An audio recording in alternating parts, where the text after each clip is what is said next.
Hello everyone, আসসালামু আলাইকুম। কেমন আছেন? আশা করি সবাই ভালো আছেন, সুস্থ আছেন। আলহামদুলিল্লাহ আমিও ভীষণ ভালো আছি। তো আপনাদের সঙ্গে আজকে অনেক কিছু শেয়ার করব। তো সারাদিনের ব্যস্ততার সঙ্গে আমি কেন ব্লগিং লাইফে আসছি, কেন ভিডিও বানাই, সেই সব নিয়ে থাকবে আজকের ভিডিওটি। আশা করি সবারই ভিডিওটি খুবই ভালো লাগবে। আর ভিডিওটি একটুও ভালো লেগে থাকলে ভিডিওটির উপর একটা লাইক অ্যান্ড চ্যানেলটাকে সাবস্ক্রাইব করে আমার পুরো ভিডিওটির সঙ্গে থাকবেন।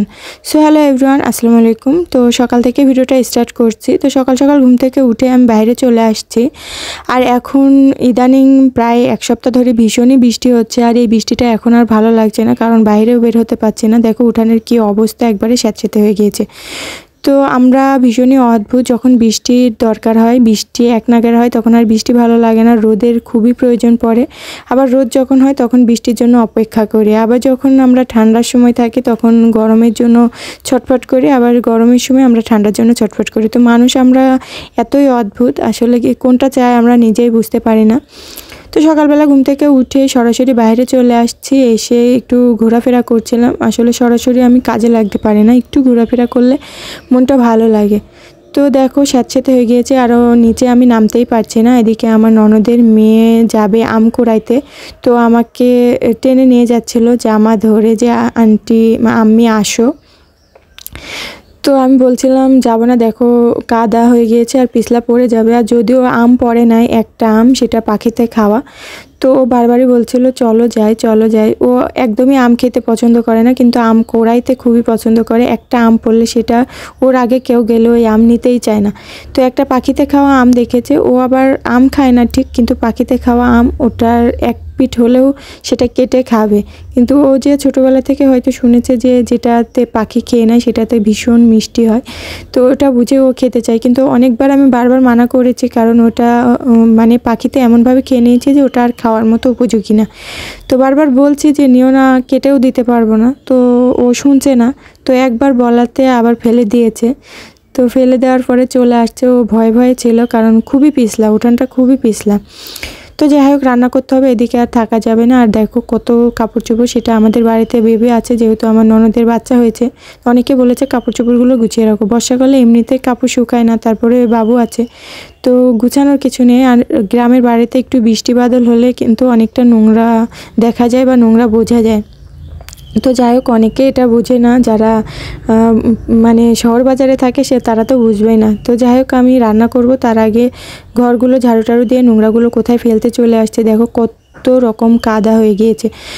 তো যাই হোক, রান্না করার আগে তোমাদের সঙ্গে অনেক কিছু একটু শেয়ার করি, যে আমি ব্লগিং লাইফে কেন আসছি। ছোটোবেলা থেকে আমার বাবা মানে প্রত্যেকটা বাবাই বড় করে, তো একটা টাইম পর্যন্ত তারা কিন্তু ইজিলি আমাদের পিছনে টাকা ব্যয় করতেও তারা পিছপা হয় না। কিন্তু একটা সময় যখন চলে আসে, তখন কিন্তু আমরা যখন নিজের উপর নির্ভরশীল হতে চেষ্টা করি বা সেটার সময় হয়ে আসে, তখন কিন্তু আমাদেরকে কেউই, সেটা হাজব্যান্ড বলেন, বাবা মা বলেন, তো সবার কাছে কিন্তু বোঝা হয়ে যায়। যদি তুমি 30 বছর তার একটা সংসারে থাকো, তখন কিন্তু তুমি সেই বাবা মায়ের ওপরও বোঝা হয়ে যাবে। বা একটা হাজব্যান্ড তোমার ভরণ পোষণ, খাওয়ার দাওয়ার, কাপড় চোপড় সমস্ত কিছুই দিবে, কিন্তু তোমার যে শখ আহ্লাদ, ছোট দাবি, সেগুলো কিন্তু পূরণ করতে তার এফোর্ট মনে হবে, বা সেটা দিতেও পারবে না। তো সেই জায়গা থেকে ছোট নিজের ইচ্ছাগুলো পূরণ করার জন্য, সেটা যেভাবেই হোক, ব্লগিং লাইফে আসতে হবে তার কোনো মানে নেই, বা অনেক কিছু করে সেই কাজগুলো মিটিয়ে নেওয়া যায়। তো আমি চুজ করেছি, বাট সেটাই। একজন লিখেছে, আসসালামু আলাইকুম আপু, আপনার ইনকামটা একটু শেয়ার করেন প্লিজ, আমারও মন চায় যে ভিডিও বানায়। তো তোমার কেন ভিডিও বানাতে হবে আমি বুঝলাম না। তো সবাই যে ভিডিওই বানাবে তার কোনো মানে নেই, অনেক কিছুভাবে ইনকাম করা যায় বা অনেক কিছু করা যায়। নিজের হাতের কাজ থাকে, সেলাই মেশিনের কাজ থাকে, যদিও আমি সেলাই মেশিনের কাজ পারি, কিন্তু এত পরিমাণ কাজের চাপ থাকে। আর এই ব্লগিং লাইফটা, তো একটু বলি আপু, কত হাজার সাবস্ক্রাইবার হলে মনিটাইজেশন পাবে? তো সাবস্ক্রাইবারের সঙ্গে মনিটাইজেশনের কোনো মিল নেই, কারণ হচ্ছে তোমার এটা ওয়াচ টাইমের সঙ্গে মিল আছে। আপু শর্টসের ইনকাম বেশি নাকি লং ভিডিওতে ইনকাম বেশি, এটা কোনো ফ্যাক্ট না, তোমার প্রত্যেকটা ভিউজের ওপর ইনকামটা আসে। তবে লং ভিডিওতে যেহেতু একটা অনেক একটা ভিডিও থাকে 10 মিনিট, 15 মিনিট, 20 মিনিট।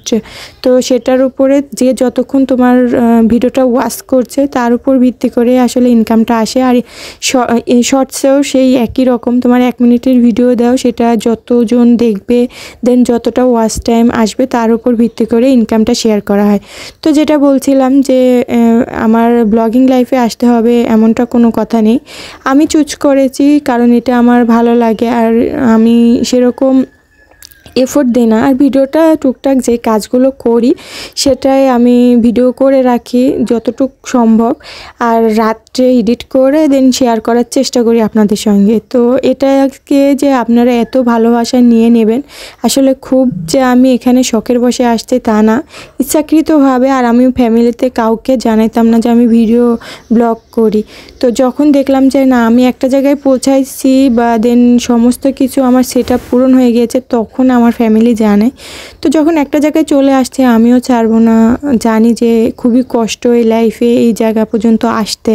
তো যারা খুব তাড়াতাড়ি মানে একটা ফেস ভ্যালু হয়ে যায় তারা তো পারেই, আর যারা যে খুব কষ্ট করে এই জায়গাটাতে দাঁড় করাতে পারে তারা যে বুঝতে পারে যে আসলে আমরা যত সহজে ইজি মনে করি এই জায়গাটাতে আসার জন্য, ততটাও সহজ না।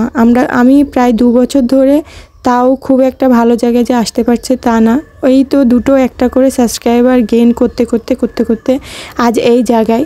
তো আলহামদুলিল্লাহ সব কিছুর জন্য ইনশাআল্লাহ কোনো একদিন আরও বড় হব। তো আপনাদের সাপোর্টও লাগবে, আর সেই সাপোর্টটার জন্য আমি ভিডিওগুলো বানাই। আশা করি আপনারাও সাপোর্ট করবেন। তো আজকে রান্না করার ইচ্ছে ছিল রুটি বানানোর, যেহেতু আম, কাঁঠাল, দুধ সমস্তটাই ছিল, আর সেইগুলো দিয়ে রুটি বানানো হবে। আর দুপুরে রান্না করব। তো রান্না করতে করতে এত কিছু রান্না হয়ে যাবে বুঝতে পারিনি। শাশুড়ি মা এটা রাতেই বলে রাখছিল, আর আমি এদিকে আটাগুলো চেলে নিয়েছি। এগুলো হচ্ছে ধানের আটা, আর গমের আটাও আছে। আমি গম দিয়েই সব কিছু খেতে ভালোবাসি, আম, কলা, রুটি মানে কাঁঠাল, কিন্তু সবাই খাবে হচ্ছে ধানের আটার রুটি।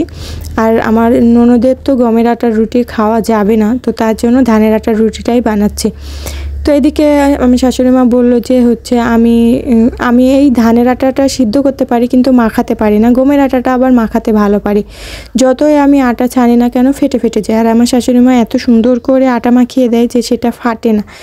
তোমার শাশুড়ি মা বললো যে আমি বানিয়ে বানিয়ে দিচ্ছি, তুই ছেঁকে নে, না হলে তুই বানিয়ে দে, আমি ছেঁকে নিই। কিন্তু এই সময় আমার মনে পড়লো যে কেউই এটা খাবে না, শুধুমাত্র মিষ্টি মুখ করবে। আম, কাঁঠাল, দেন হচ্ছে কলা, সব কিছু কিন্তু মিষ্টি। আর প্রত্যেকটা জিনিসের লাস্টে কিন্তু একটু মিষ্টি খাইলে মুখ ঝাল করার ইচ্ছে থাকে, আবার মানে ঝাল খাইলে মিষ্টি মুখ করার কিন্তু সবারই ক্রেভিং হয়। তো আমাকে সবাই বকাবকি করবে, যেহেতু আমি রান্না করি, তো রান্নার জন্য তো কিন্তু আমাকেই বকাবকি খেতে হবে। তো আমি শাশুড়ি মাকে বললাম আমি যে রুটি বানাবো, ঠিক আছে, তো সবাই যখন ঝাল খাইতে যাবে তখন কি দিব। ফ্রিজেও আমার তেমন আগেকার কোনো তরকারি নেই যে সেটা দিয়ে আমি সবাইকে দিব যে একটু হলেও খাইবে। তো তখন ভাবলাম যে কিছু একটা করি। তো আমি নিজে থেকে আলু বের করে নিলাম। শাশুড়ি বলছে কী বানাবি, তো দেখা যাক কী করা যায়। তো আমি আলুগুলো ছিলে দেন ছোটো ছোটো করে ভাজির মতো করে কেটে নিচ্ছি। মানে একরকম ভাজি আছে না, তো ছোটো ছোটো ডোম ডোম করে নিয়েছি। তো এখন ভাবছি এটা দিয়ে কী করব। তো তখন মনে পড়লো যে হচ্ছে আমার ফ্রিজে ঈদের যে ভুঁড়ির চর্বিগুলো পেয়েছিলাম, এক্সট্রা চর্বি, তো ওটা তো খাওয়া যায় না খিচুড়ি দেন এরকম আলু ভাজি দিয়ে। তো ভাবলাম যে ওটা বের করে আলুটা ভাজি করে নিই। এখন আবার ভাতও রান্না করে ফেললাম, যেহেতু তরকারিটা হচ্ছে আবার দুপুরে রান্না করব। তো ভাবলাম যে হচ্ছে একটু ভাতও করি। তো শাশুড়ি মা রুটি বানাচ্ছিলোই, আমার পিছন ক্যামেরায় শাশুড়ি মা রুটি বানাচ্ছে। তো ওই রুটির পাশাপাশি আমার যেহেতু জোর চুলা, তো ওই চুলাতে আমি ভাবলাম যে অল্প একটু চাউল দেই। তো মাত্র হাফ কেজি মতো চাউল দিয়েছি, যেহেতু আমরা বাড়িতে সদস্য সংখ্যা অনেক। তো দুপুরে সবাই খেতে গেলে তো প্রায় 1 কেজির মতো আমাদের চাউল লেগে যায়, সেখানে তো মাত্র হাফ লিটার দিয়েছি। তো ওটা দিয়ে দিয়েছি, তো সেটা হয়ে গিয়েছে। আর এই দেখো রুটিও পিছন ক্যামেরা অনেক সুন্দর বানিয়ে ফেলেছে, সমস্তটা আমার শাশুড়ি করেছে। আমার রুটি বানানোর কথা ছিল, হলো না। এদিকে সমস্ত কিছু রেডি করতে গিয়ে আমার বাটা মশলাও ছিল না, সেটাও রেডি করেছি। এই দেখো চর্বিগুলো কষানোর পরে আমি আলুগুলো দিয়ে দিয়েছি, আর এটাকে আমি একটু ভাজা ভাজা করে রান্না করে নেব। দেন খাওয়া দাওয়া কমপ্লিট করব। আজকে অনেকটা দেরি হয়ে গেছে, আমরা 8টা-9টার মধ্যে খাওয়া দাওয়া কমপ্লিট করে নিই। তো প্রায় 8টার মতোই বেজে যায় খেতে, কিন্তু আজকে প্রায় 10টা বেজে যাচ্ছে আমাদের খেতে খেতে।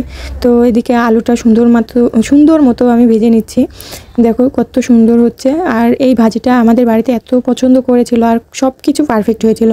আসলে কি সমস্ত কিছুর মধ্যেও আমি যতই যাই দিই না কেন রান্নার মধ্যে, সেটা যদি ঝাল আর নুনটা মানে লবণটা যদি টেস্ট বারটা ঠিক থাকে তো সমস্ত রান্নাই কিন্তু পারফেক্ট হয়। তো এই যে সুন্দরভাবে ভাজা ভাজা করে নিয়ে নিয়েছি, সবাই খেয়েছে, দুপুরেও খেয়েছে চেটে পুটে। আর এদিকে খাওয়া দাওয়া কমপ্লিট করে দেখো আবারও বৃষ্টি শুরু হয়ে গিয়েছে। কাপড় চোপড়গুলো এখন যেহেতু বেবির কাপড় চোপড়গুলো বারান্দাতে আছে, তো আমাদের কাপড় চোপড়গুলো দেখো কীভাবে ভিজতেছে। আর বাইরে দেখো আমাদের বাড়ির সামনে রাস্তার ওই পারে শুধুমাত্র ধুধু মাঠ আর মাঠ, এটা দেখতে ভালো লাগে।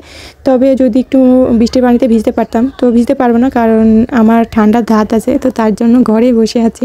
তো আজকের মতো এই পর্যন্ত। সবাই ভালো থাকবেন, সুস্থ থাকবেন। আর যদি কোনো কিছু জানার ইচ্ছে থাকে অবশ্যই কমেন্ট বক্সে জানিয়ে দেবেন। আল্লাহ হাফেজ।